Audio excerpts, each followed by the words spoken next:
وہ اس ملک کے بحری جہاز سمندروں میں روک کر اس کا تیل ضبط کر لے۔ امریکہ کو یہ خدشہ ہے کہ کہیں وینزویلا لاطینی امریکہ میں دوسرا کیوبا نہ بن جائے۔ آج کے دور میں غریب اور کمزور ممالک کاغذوں میں تو آزاد ہوتے ہیں، لیکن حقیقت میں وہ اپنی عوام کی مرضی کے مطابق فیصلے کرنے کی طاقت نہیں رکھتے۔ یہی وہ حکمت عملی ہے جو ہم نے وینزویلا میں، شام، عراق اور لیبیا میں ہوتے ہوئے دیکھی ہے۔ ایسے میں عوام ووٹ تو دیتے ہیں لیکن حقیقت میں اپنی قسمت کے فیصلے نہیں کر سکتے۔ ناظرین، آپ ذرا تصور کریں کہ دنیا کا سب سے زیادہ تیل کے ذخائر رکھنے والا ملک، جہاں کبھی مال و دولت کی بارش ہوتی ہو، وہاں کے لوگ کھانے پینے کی اشیاء، ادویات اور بجلی کے لیے ترس جائیں، اور اس کے مقابلے میں وہ ملک جو پوری دنیا میں سب سے زیادہ طاقتور ہو اور جو علم بردار ہو جمہوریت اور بنیادی انسانی حقوق کا، وہ اس ملک کے بحری جہاز سمندروں میں روک کر اس کا تیل ضبط کر لے۔ تو سوال یہ بنتا ہے کہ کیا امریکہ واقعی جمہوریت چاہتا ہے، اور یا پھر یہ سب ایک تیل، کنٹرول اور طاقت کی پرانی جنگ ہے؟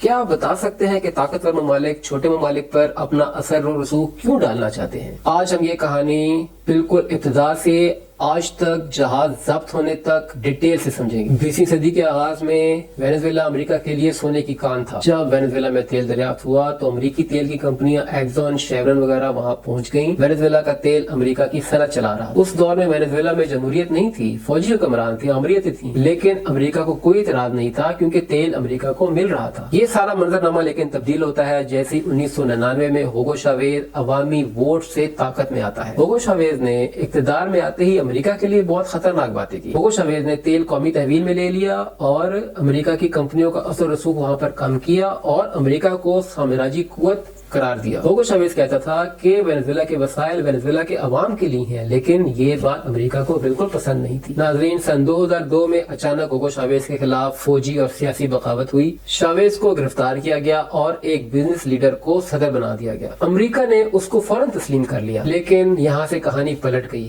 لاکھوں لوگ سڑکوں پر آ گئے اور فوج کے ایک بڑے حصے نے بغاوت کو تسلیم کرنے سے انکار کر دیا، اور صرف 48 گھنٹوں میں ہوگو شاویز واپس اقتدار میں آ گیا۔ اس واقعے سے وینزویلا کے عوام کو یقین ہو گیا کہ امریکہ کو وینزویلا کی آزادی بالکل بھی قبول نہیں ہے۔ سن 2013 میں ہوگو شاویز کا انتقال ہوا تو اقتدار آیا نکولس مدورو کے پاس۔ نکولس مدورو سیاسی طور پر کمزور تھا، لیکن اس کی پالیسیاں ہوگو شاویز سے بھی زیادہ سخت تھیں۔ نکولس مدورو نے امریکہ کو براہ راست للکارا، روس، چین اور ایران کے ساتھ تعلقات قائم کیے اور ڈالر کے متبادل نظام کی بات کی، لیکن یہ سب امریکہ کے لیے ریڈ لائن تھا۔ 2015 کے بعد امریکہ نے وینزویلا پر ایسی پابندیاں لگائیں جس کی کوئی نظیر نہیں ملتی۔ ان پابندیوں میں شامل تھا تیل کی تجارت بند، بینکنگ سسٹم منجمد، بیرونی اثاثے ضبط۔ اس کا نتیجہ یہ نکلا کہ وینزویلا کی معیشت تباہ ہو گئی، کرنسی بے وقت ہو گئی اور مہنگائی ہزاروں فیصد بڑھ گئی۔ لاکھوں وینزویلا کے لوگ ملک چھوڑ گئے اور لاطین امریکہ میں مہاجر بن گئے۔ اس پر امریکہ کا کہنا تھا کہ یہ سب نکولس مدورو کا کیا دھرا ہے، جبکہ وینزویلا کا کہنا تھا کہ یہ امریکہ کی معاشی دہشت گردی ہے۔ ناظرین، 2019 میں امریکہ نے ایک اور داؤ کھیلا۔ خوان گوائیڈو کو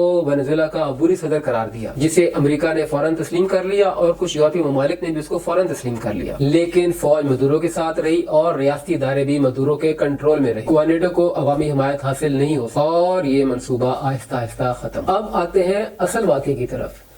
امریکہ کا کہنا ہے کہ وینزویلا پابندیوں کے باوجود تیل کو فروخت کر رہا ہے چین اور ایران کے ذریعے۔ اس بات کو بنیاد بنا کر امریکہ نے وینزویلا کے کئی بحری جہاز ضبط کیے اور ان کا تیل قبضے میں لے لیا، اور یہ سب ہوا بین الاقوامی پانیوں میں، ان انٹرنیشنل واٹرز، بغیر کسی جنگ کے۔ وینزویلا کا کہنا ہے کہ یہ بین الاقوامی قوانین کی خلاف ورزی ہے۔ ناظرین، کیا آپ کے خیال میں یہ امریکہ کا یہ ایکشن قانونی ہے اور کیا اس کا کوئی جواز ہے؟ کمنٹس میں ضرور بتائیں۔ یہ تنازع صرف وینزویلا اور امریکہ کے درمیان نہیں، امریکہ کو لگتا ہے کہ روس امریکہ کے اثر و رسوخ کو چیلنج کر رہا ہے، چین وینزویلا سے تیل خرید رہا ہے اور وہاں پر سرمایہ کاری کر رہا ہے، اور ایران بھی اپنے اوپر لگی گئی پابندیوں کو وینزویلا کے ساتھ اپنے تجربات کو شیئر کر رہا ہے۔ امریکہ کو یہ خدشہ ہے کہ کہیں وینزویلا لاطینی امریکہ میں دوسرا کیوبا نہ بن جائے۔ اب مستقبل میں ہمیں کیا نظر آ رہا ہے؟ یا تو دباؤ اور پابندیاں برقرار رہیں گی، یا پھر خفیہ مذاکرات کے ذریعے کوئی ڈیل ہو جائے گی، وینزویلا میں اندرونی عدم استحکام آئے گا، اور اگر وینزویلا کی حکومت امریکہ کی منشا کے مخالف ہو کر اقدامات کرتی رہے گی تو وہاں پر ایک رجیم چینج آپریشن کیا جا سکتا ہے۔ اب براہ راست جنگ کے امکانات کم ہیں، لیکن معاشی اور سیاسی جنگ جاری رہے گی۔ ناظرین، وینزویلا کی کہانی ہمیں ایک تلخ حقیقت بتاتی ہے۔ آج کے دور میں غریب اور کمزور ممالک کاغذوں میں تو آزاد ہوتے ہیں، لیکن حقیقت میں وہ اپنی عوام کی مرضی کے مطابق فیصلے کرنے کی طاقت نہیں رکھتے۔ اگر کوئی ملک اپنے وسائل خود کنٹرول کرنا چاہے، اپنی خارجہ پالیسی امریکہ کی مرضی کے خلاف بنائے